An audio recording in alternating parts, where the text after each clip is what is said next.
ದೇಶದ ಇತಿಹಾಸದಲ್ಲೇ ಅತಿದೊಡ್ಡ ಡ್ರಗ್ಸ್ ಬೇಟೆಯಾಡಿದ್ದಾರೆ. ತೆಲಂಗಾಣದ ಮಾದಕ ದ್ರವ್ಯ ತಯಾರಿಕಾ ಫ್ಯಾಕ್ಟರಿ ಮೇಲೆ ದಾಳಿ ಮಾಡಿದ್ದಾರೆ. ಬರೋಬ್ಬರಿ 12,000 ಕೋಟಿ ಮೌಲ್ಯದ MDMA ಮಾತ್ರೆಯನ್ನು ವಶಕ್ಕೆ ಪಡೆದುಕೊಂಡಿದ್ದಾರೆ. 12,000 ಕೋಟಿ, ನಿಜಕ್ಕೂ ಇದು ವಿಶ್ವಮಟ್ಟದಲ್ಲಿ ದೊಡ್ಡ ರೇಡ್ ಅಂತ ಅನ್ನಿಸ್ತಾ ಇದೆ.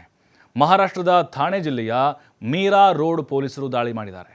12 ಆರೋಪಿಗಳನ್ನು ಅರೆಸ್ಟ್ ಮಾಡಿದ್ದಾರೆ. ಬಂಧಿತರಲ್ಲಿ ಓರ್ವ IT ತಜ್ಞನೂ ಇದ್ದಾನೆ.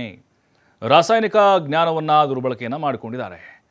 ನೋಡಿ, ಈ IT ತಜ್ಞ ಏನಿದ್ದಾನೆ ಆತ ರಾಸಾಯನಿಕ ಘಟಕದ ಸೋಗಿನಲ್ಲಿ ಕಾರ್ಯನಿರ್ವಹಿಸ್ತಾ ಇದ್ದ. ಡ್ರಗ್ಸ್ ಫ್ಯಾಕ್ಟರಿ ಇದೀಗ ಗೊತ್ತಾಗಿದೆ. ಈ ಪ್ರಕರಣ ತೆಲಂಗಾಣ ರಾಜ್ಯ ಅಷ್ಟೇ ಅಲ್ಲ, ಇಡೀ ದೇಶವನ್ನೇ ಬೆಚ್ಚಿ ಬೀಳಿಸಿದೆ.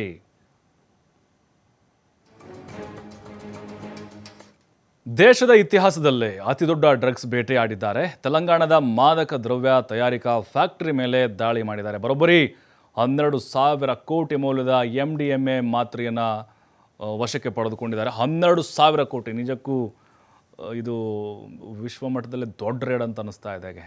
ಮಹಾರಾಷ್ಟ್ರದ ಥಾಣೆ ಜಿಲ್ಲೆಯ ಮೀರಾ ರೋಡ್ ಪೊಲೀಸರು ದಾಳಿ ಮಾಡಿದ್ದಾರೆ. 12 ಆರೋಪಿಗಳನ್ನು ಅರೆಸ್ಟ್ ಮಾಡಿದ್ದಾರೆ. ಬಂಧಿತರಲ್ಲಿ ಓರ್ವ IT ತಜ್ಞನೂ ಇದ್ದಾನೆ. ರಾಸಾಯನಿಕ ಜ್ಞಾನವನ್ನು ದುರ್ಬಳಕೆಯನ್ನು ಮಾಡಿಕೊಂಡಿದ್ದಾರೆ. ನೋಡಿ, ಈ IT ತಜ್ಞ ಏನಿದ್ದಾನೆ ಆತ ರಾಸಾಯನಿಕ ಘಟಕದ ಸೋಗಿನಲ್ಲಿ ಕಾರ್ಯನಿರ್ವಹಿಸ್ತಾ ಇದ್ದ. ಡ್ರಗ್ಸ್ ಫ್ಯಾಕ್ಟರಿ ಇದೀಗ ಗೊತ್ತಾಗಿದೆ. ಈ ಪ್ರಕರಣ ತೆಲಂಗಾಣ ರಾಜ್ಯ ಅಷ್ಟೇ ಅಲ್ಲ, ಇಡೀ ದೇಶವನ್ನೇ ಬೆಚ್ಚಿ ಬೀಳಿಸಿದೆ.